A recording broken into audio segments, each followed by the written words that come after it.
Welcome back to the video blog. Adam Daniel Mezei is my name. Your PMD for hire, producer of marketing and distribution. That's right, PMD.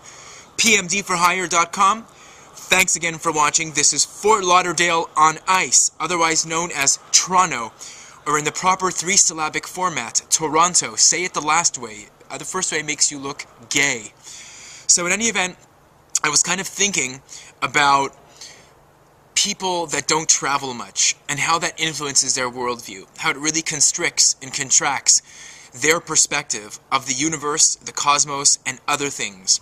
A lot of things have happened to me this week that really make me think about how fortunate I have been to have traveled the world and to have seen all the things that I have seen in the almost 4 decades of life that I have.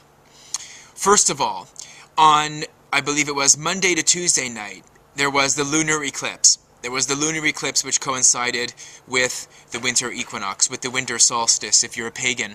And seeing the moon in its crimson hues and that celestial event and being up at the witching hour. I mean, I was the only guy up on the street at like 3:45 a.m. It was gorgeous. It was sublime, and I don't mean that in a cliched sense. It was totally transcendental, and I was thinking a lot about that.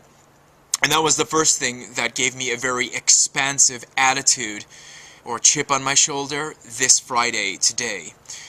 Then, of course, just kind of interacting with people that I went to high school with, for instance, or seeing people that kind of remained behind in the community and stuff like that. Didn't really have a chance to go out into the world to live in the various places as I had, whether it's in Europe or Germany or the Czech Republic or the Slovak Republic or anywhere else that I've been living in the world, New Zealand or South Africa, and the countless other places that I visited, the Canary Islands, you know, just like these obscure places that people wouldn't go to, like Serbia, for instance.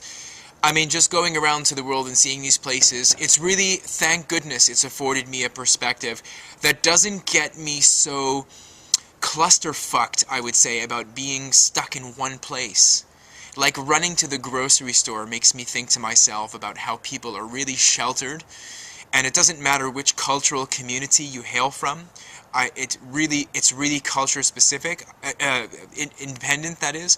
I think that it's extraordinary, astonishing, and it makes me aghast that I realize that there are people that are out there that just don't go and travel the world. It's not because they don't have resources, it's because perhaps they fear, or perhaps because they really don't think there's anything out there. But I feel that if you don't travel, you are really doing yourself a disservice, tantamount to like cutting off one of your fingers almost. You know, you don't have use of a certain dimension of your personality. Humanity's not meant to be like entirely sedentary. You know, the human body is constructed to move. You know, the human species to some extent is partially nomadic, you know, so I don't think that if you don't travel that you're any kind, you're not doing yourself a favor.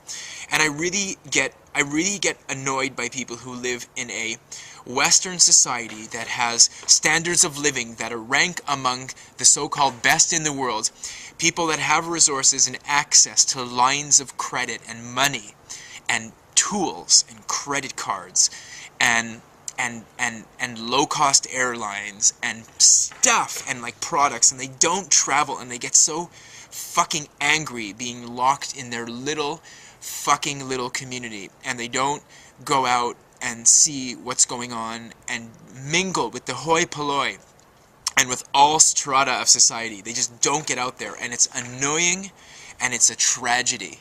Really, it is. And I think we really have to assess that. And for those of you who have traveled around the world or who have lived on other continents, I salute you.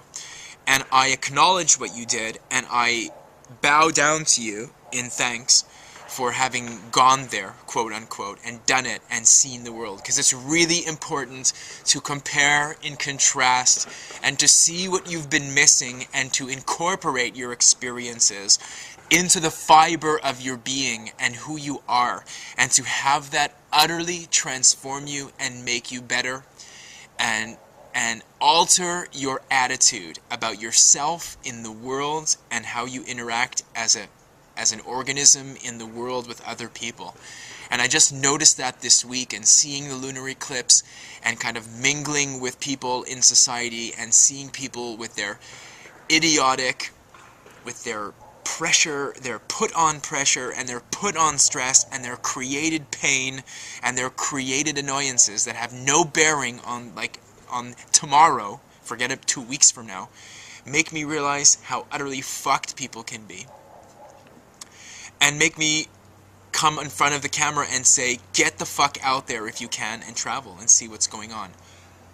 As the squirrels forage around for feed and stuff like that.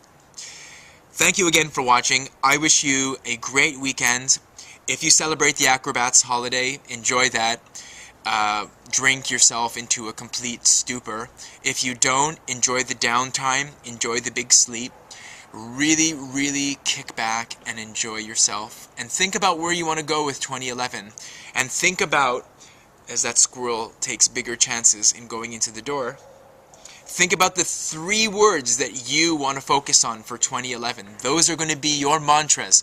Those are going to be your clarion calls. Think about it. Don't just guzzle eggnog and be a totally sauced and stinking blotto drunk this weekend. Think. Use your head. Use your common sense. You are endowed with reason. Use it. So there you have it. I'm a little bit kind of rankled, but that's alright because I am your PMD for hire.com. To the sound of the chipmunks in the background, wishing you... Are chipmunks even alive in the winter? I mean, don't they hibernate? Whatever. There's a lot of animals here. There's a lot of life forms. If somebody was looking to see if there was a heat pattern in this backyard, there'd be a lot of things going on. Most of all me. Wishing you the very best of things. Catch up with you again soon.